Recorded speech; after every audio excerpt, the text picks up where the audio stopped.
Icyiyumviro nuko nka cane nabanje numva ihimirizwa ry'umukuru w'igihugu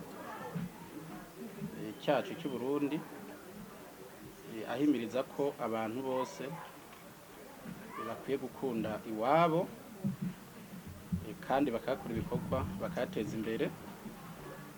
Naje muri ako kamo nk'imvukira yo mu Kayanza mbanza ndaraba mbona mu Kayanza ibibura n'ibikenewe byohakoreka.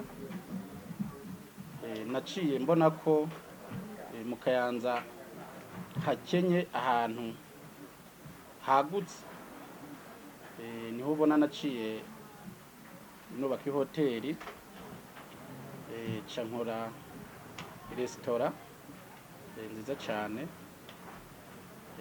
ca mvuga ati hariho uworara ngaha agakenera agasiporo. Naciye nkora sona nziza cane zigezweho. Sona naciye nkora zibiri, nkora sona y'abadamu ukwabo n'abagabo bakota ukwabo, nshirako n'ikindi bita jacuzzi, nayita nk'amashuha, byishingira mwabyiboneye. Hama niho naciye nza mbona ko hano mu kwateza imbere noca mpakira ibindi byose bikenewe kugira umuntu ari ngaha n'ubundi ntazihutire kujya kurondera ibindi ahandi. Naciye mpashyira alimentation irimo ibintu byose, ca niyumvira ati hariho n'uworara mu hoteli akagwara giripe. Naciye mpashyira farumasi, ca nibaza ati hariho n'uwoza mu hoteli ugasanga agiye mu rubanza.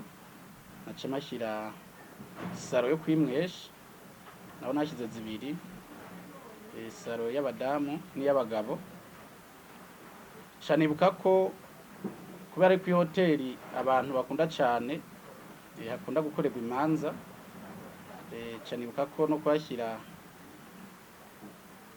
impuzu zo gukotesha, amakositimu n'amaniro, iserivisi zose zishoboka naciye nzegereza ngaha nyene kugira umuntu wese azoba ari ngaha icyo azokenera azogisange hafi.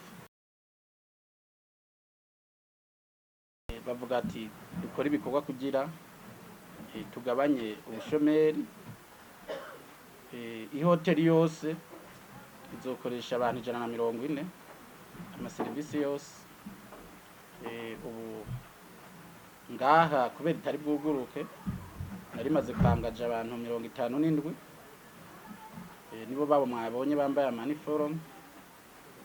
Mugabo turiko turangaza cane abanyakayanza nyene kugira nitwamara gukwiza igitigiri gisabwa duce no gutangira kubaraba inyifato kugira tubahe amasezerano y'akazi.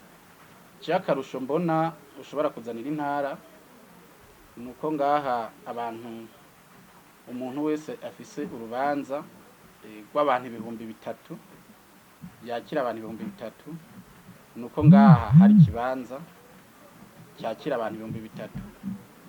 Ako nkaba mbona kari akarusho.